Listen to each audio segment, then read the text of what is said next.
How are you dear friends. और बहुत सारे स्टूडेंट्स हैं जब से ये न्यूज़ सुनी है कि कनाडा आइल्स के साथ पीटीई और other TOEFL and English language test के बारे में सोच रहा है, तो स्टूडेंट्स में थोड़ी सी गैमा गैमी टूवर्ड्स अदर एग्ज़ाम्स बढ़ गई है।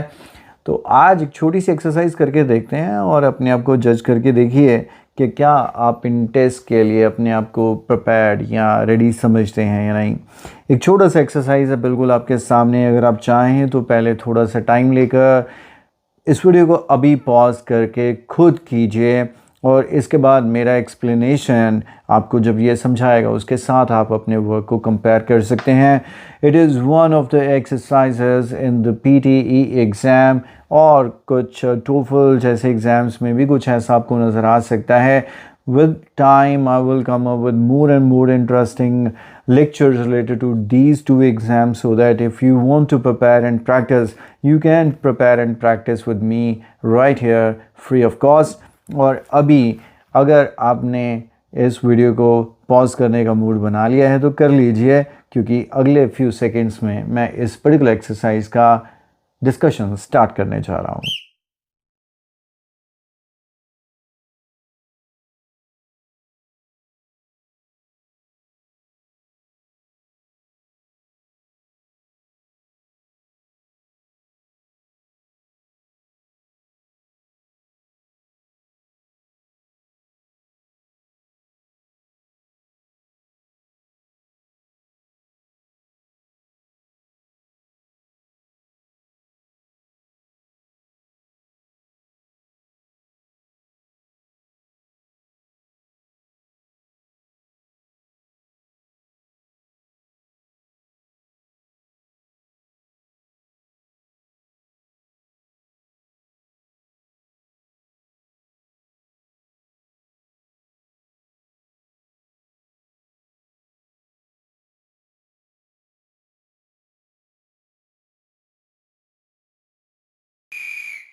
तो आई होप कि अपनी तरफ से आपने ये एक्सरसाइज कर ली है। तो आइए चलते हैं थोड़ी सी डिटेल डिस्कशन में। आइए देखते हैं कि कैसे इसे करेक्टली हैंडल कर सकते हैं और कैसे थोड़ा सा टाइम बचा भी सकते हैं। और यहाँ पर कुछ वर्ड्स जो हमें नज़र आ रहे हैं, पहले उन्हें अपने माइंड में कंफर्म कर लें ताकि हमें दोबारा इन्हें रीड करने की ज़रूरत ना पड़े।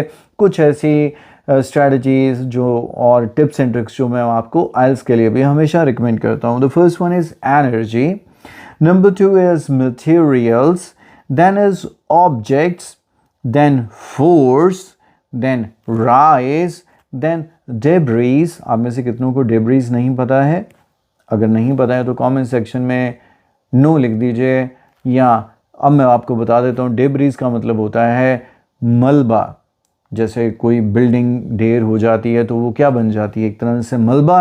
और अगर आपको अब पता चल गया है तो कमेंट सेक्शन में मलबा लिख दो। डेब्रीज इज इक्वल टू मलबा। फिर कम्स, फिर रबिश। एक आपने नोटिस करके देखा कि काफ़ी हद तक हमें जो पढ़ने को मिल रहा है वो कुछ डिज़ास्टर रिलेटेड है, क्योंकि नेगेटिव वर्ड्स इसमें बहुत ज़्यादा है।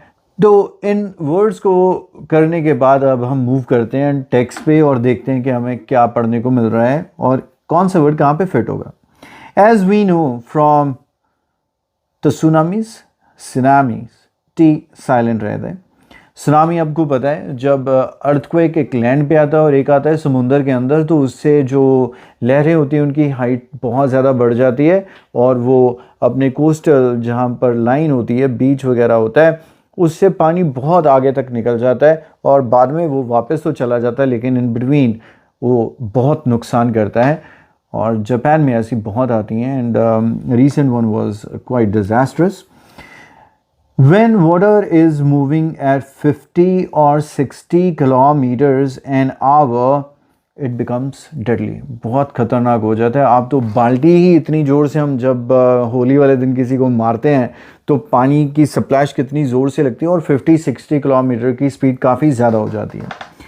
Even if a wave only dash up to the knees, only if a wave only क्या up to the knees क्या करेगी? आपको क्या लगता है? मुझे लगता है कि comes यहाँ पर एक appropriate word होना चाहिए। दो रीज़न है सिंपल सा।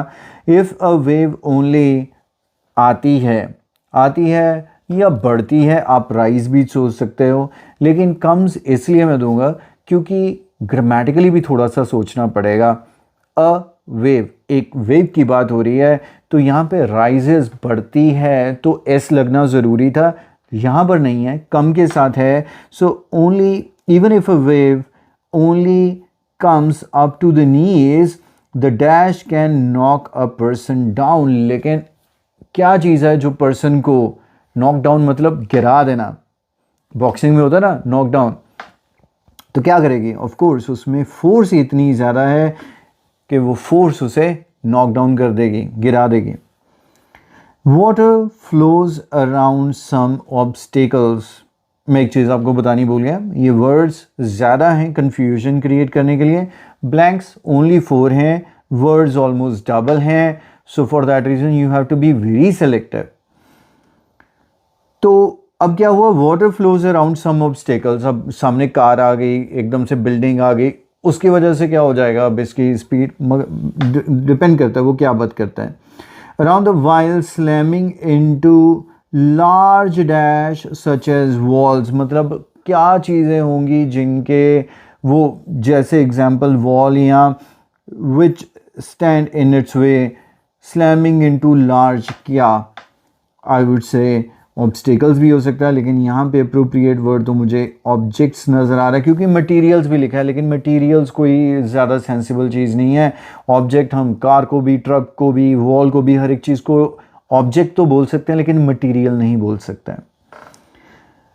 सच as this, it also gathers dash like rocks and trees as it flows, causing even more destruction but it crashes into building। जब भी किसी बिल्डिंग में जब क्रैश करती है और भी ज़्यादा नुकसान होता है, क्योंकि अपने साथ वो पानी ही नहीं, अपने साथ साथ वो क्या लेके आ रहा है? क्या लेके आ रहा है? रॉक्स लेके आ रहा है, ट्रीज़ लेके आ रहा है, या ऐसी जो भी चीज़ उसके रास्ते में आ रही है उसको साथ ही लेके जा रहा है, जिसकी वजह से उसकी प्रेशर या वेलोसिटी जो भी कहें और ज़्यादा बढ़ जाती है। तो फिर से दो वर्ड्स हमें कंफ्यूज करें, one is debris and one is rubbish. क्या आप देंगे? रबिश तो सिर्फ कूड़े तक रहेगा, और डेब्रीज मतलब मलबा। अब रॉक भी एक तरह से मलबा हो गया, और ट्री के टूटे हुए ब्रांचेस, ये वो सब कुछ उसका पार्ट हो गया। I would go with debris. तो फोर्थ का आंसर हो गया डेब्रीज। तो अगर आप नोटिस करके देखें, एनर्जी और फोर्स को कंफ्यूज किया है उसने, ऑब्जेक्ट एंड मटेरियल्स को, राइज एंड कम को, और डेब्रीज एंड रबिश को। मतलब every time you have to be selective in getting on to the correct word. और अगर ग्रामेटिकली और साउंड आपको ये सारी चीज़ें सही से करेंगे तो आप अच्छा स्कोर कर सकते हो। But I must say complexity या level of difficulty much higher होती है। So this is just an entry level और एन एलिमेंट्री लेवल टेस्ट, और अगर आपने इसे पास कर लिया है, आपके अगर आंसर सारे के सारे ठीक थे, then you can keep the confidence कि आप ऐसा टेस्ट इजीली क्लियर कर सकते हैं। Thanks for watching, bye bye for now.